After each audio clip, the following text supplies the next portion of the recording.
BNR gold and diamonds, తరుగు తక్కువ బంగారం ఎక్కువ. ఇప్పుడు మన వైజాగ్లో.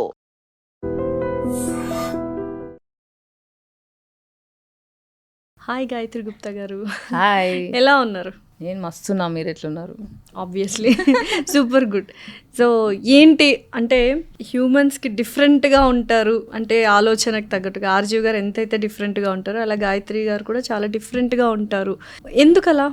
Why is that? అంటే డిఫరెంట్గా నేను ఫీల్ అవును అందరు అంటుంటారు, బట్ ఎందుకంటారా అని బాగా అబ్జర్వ్ చేస్తే నాకు అర్థమైంది ఏంటంటే, ఇప్పుడు ఆ న్యూరో డైవర్జెన్సీ, న్యూరోటిపికల్ అని రెండు రకాల మనుషులు ఉంటారు. న్యూరో డైవర్జెన్స్ ఏంటంటే they root from justice and ఎర్త్కి కనెక్షన్ పెట్టుకున్న జాతి అనమాట. అంటే స్కేల్ ఆఫ్ 1 to 100 ఉంటారు. So high functioning autistic person అనమాట నేను. సో ఇప్పుడు ఒక న్యూరో డైవర్జెంట్ ఏంటంటే వాళ్ళు జస్టిస్కి దాటి they can't live their life. Okay, ఏం చేసినా మొరాలిటీ అనేది ఫస్ట్ బేసిక్గా love and morality are my basic core. సింపుల్గా అపరిచితుల్లో అంతే, ఆయన టైప్ అంతే. మొరాలిటీ, జస్టిస్, ఈ రెండు చాలా, లవ్, ఈ చాలా ఇంపార్టెంట్ అనమాట. సో అందరూ ఏంటంటే మొరాలిటీ జస్టిస్ అనుకుంటూ కూర్చుంటే మా కడుపు నిండుతుందా, మా రోజులు గడుస్తాయా, మేము ఇల్లు కొనుక్కోగలుగుతామా, మా కుటుంబాన్ని సరిగ్గా చూసుకోగలుగుతామా అనే క్వశ్చన్లో నార్మల్ పీపుల్ స్లేవరీ సిస్టమ్, అంటే మన క్యాపిటలిజం అనేది ఒక స్లేవరీ సిస్టమ్, దానికి సరెండర్ అయిపోయి జీవిస్తుంటారు. అంటే దేనికైనా we have a price to pay in life. Either you sacrifice your soul. ఇప్పుడు మీరు ఇల్యూమినాటి అవి చూసుంటారు కదా, సెల్ యువర్ సోల్ అనే కాన్సెప్ట్ మాట్లాడతారు. సో మనము ప్రాపర్లీ నా సోల్ నేను అమ్మేస్తున్నాను కాంట్రాక్ట్ చెయ్యం, కానీ every person who surrenders to the capitalistic system in a way they have sold their soul. So ఇంత I can't do that. Abundance of knowledge ఎక్కడి నుంచి వచ్చింది? Through your situations and experiences ఏనా? Through empathy and authenticity. Sharp అవ్వాలి, మన instincts sharp అవ్వాలి, మన intuition sharp అవ్వాలి అంటే ట్రూత్లో బతకాలి. ఎంత కష్టమైనా సరే నిజంలో బ్రతికితే యూఆర్ అన్బీటబుల్. జస్టిస్సే ఉండాలి, న్యాయంగానే బతకాలి అంటే ఇప్పుడు ఫర్ ఎగ్జాంపుల్ ఒక కార్ లైసెన్స్ కావాలన్నా, ఒక రిజిస్ట్రేషన్ వెళ్ళి రిజిస్టర్ చేయించుకోవాలన్నా ఎవరో ఒకరికి మనీ ఇచ్చేస్తూ ఉంటారు, లైక్ ఏజెంట్స్కి, వాళ్ళకి, బికాస్ తొందరగా పని అయిపోతుంది, పాస్పోర్ట్స్ కానీ అవి కానీ ఇవి కానీ. సో అలాంటివి ఏమి చేయరా మీరు? You go with the direct. ఏ ఉన్నా, డ్రైవింగ్ లైసెన్స్ అయినా, పాస్పోర్ట్ అయినా, రిజిస్ట్రేషన్ ఆఫీస్లో వర్క్ ఉన్నా, ఎవ్రీథింగ్ యూ గోస్ డైరెక్ట్లీ. అంతే. దానివల్ల టైం బాగా కిల్ అయిపోతుంది కదా. టైం అనేది ఇట్స్ ఎ సోషల్ కాన్స్ట్రక్ట్ అండి. టైం ఈజ్ ఇల్యూజన్ బేసిక్గా. ఇప్పుడు 9 నెలలు మోస్తేనే మీరు పిల్లల్ని కంటారు.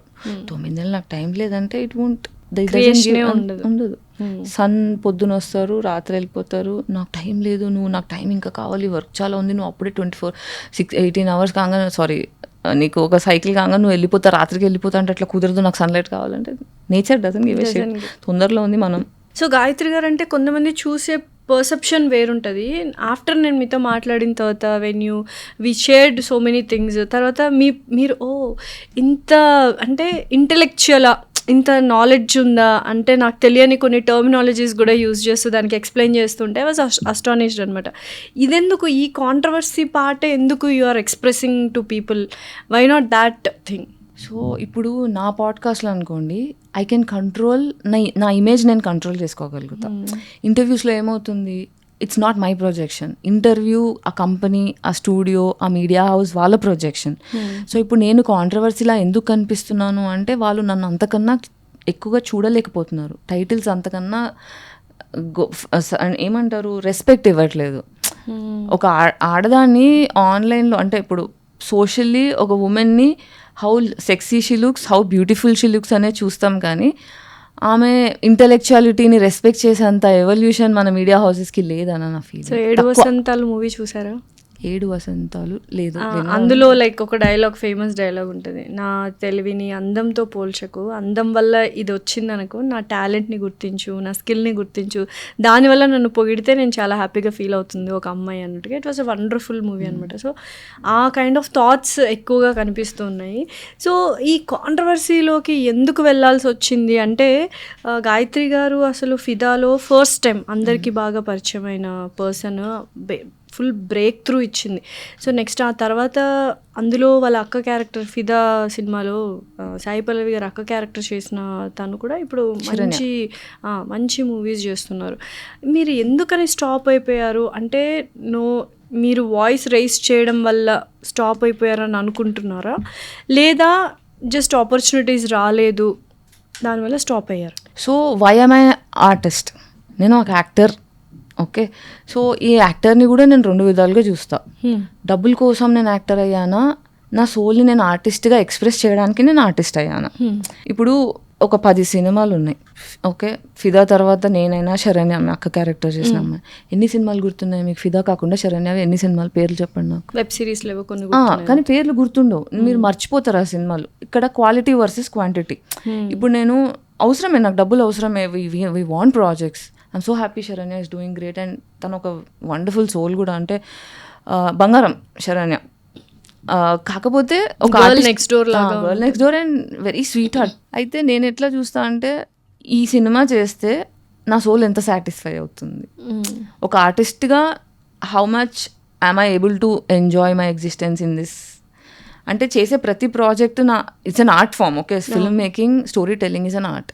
బట్ నేను ఒక సొసైటీకి పనికొచ్చే సోషల్లీ రెస్పాన్సిబుల్ ఉన్న సబ్జెక్ట్స్లో మిసోజినీ లేకుండా, నార్సిసిజం లేకుండా, మ్యానిపులేషన్ లేకుండా, సెక్సిజం లేకుండా, క్యాస్టిజం లేకుండా, ఇలాంటివన్నీ, అంటే ఇవన్నీ సోషల్ డ్యూటీస్. మనం ఇవన్నీ చెక్ చేసుకొని సొసైటీ మీద ఒక సినిమా అంటే, ఒక సినిమా చూస్తే మిలియన్స్ ఆఫ్ క్రౌడ్ చూస్తారు, ఎంతోమంది ఫాలో అవుతారు. ఇప్పుడు నా హీరో స్టైల్గా ఇలా హెయిర్ కట్ చేసుకున్నాడు కాబట్టి నేను కూడా ఈ hair cut, Allu Arjun hair cut రా, ఇది అబ్బాస్ హెయిర్ కట్ అవుతారు కాబట్టి జాగ్రత్తగా తీయాలి. బాధ్యత, విత్ పవర్ కమ్స్ రెస్పాన్సిబిలిటీ. ఆ రెస్పాన్సిబుల్ ఉన్న సబ్జెక్ట్స్లో బిలాంగ్ అవడం నాకు ఇష్టం. ఓకే, అలా నాకు కనిపించట్లేదు. ఇది చేసి ఏంటి, ఇలాంటి సినిమాలు చేసి వచ్చిన డబ్బుతో నేను తిని ఏం తృప్తిగా పడుకుంటాను. అండ్ ఆల్సో సినిమాలో వర్క్ గ్యాప్, పే గ్యాప్ ఉంది. ఇప్పుడు నాకున్న ఫేమ్, అబ్బాయికి ఉన్న ఫేమ్ సేమ్ ఉంది అనుకోండి, the pay that man gets is different from what I get. అది ఆబ్వియస్లీ అన్ని చోట్ల ఉంది, అంటే ఎస్పెషలీ మన ఇండస్ట్రీలో. ఇప్పుడు నేను సెక్షువల్ ఎక్స్‌ప్లాయిటేషన్ ఎంటర్టైన్ చేస్తే తప్ప నేను I cannot make big money అని ఆ విషయం నాకు క్లియర్గా అర్థమైపోయింది.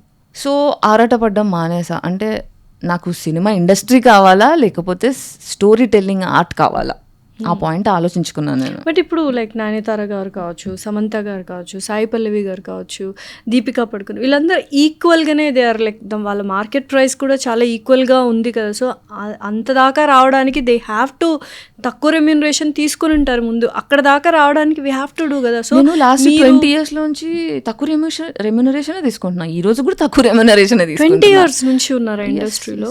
ఓ, ఫిదా రాకముందు నుంచి యువర్ దేర్, 2006 నుంచి I have been here. Okay, so at least అంటే ఇప్పుడు మీరు ఇలా నేను ఏమన్నా అంటే తక్కువ రెమ్యూనరేషన్ తీసుకోవడం తప్పు అని నేను అనట్లేదు, ఒక పాయింట్ వరకు okay. But if I have to negotiate, when you have a equal caliber, why you are not paying more? See, I'm not ready to negotiate my morality. అదే చెప్తున్నాను నేను. ఇప్పుడు వీళ్ళందరు పేర్లు తీసుకున్నారు. ఇప్పుడు ఎవరి జీవితం అయినా సరే మీరు పర్సనల్గా వాళ్ళతో ట్రావెల్ అయ్యి కళ్ళతో చూస్తే తప్ప I cannot advocate for the choices. But industry అంత ఈజీగా ఎవరిని పవర్ ఇవ్వదు, ఆడోళ్ళకి, స్పెషల్లీ ఆడోళ్ళకి.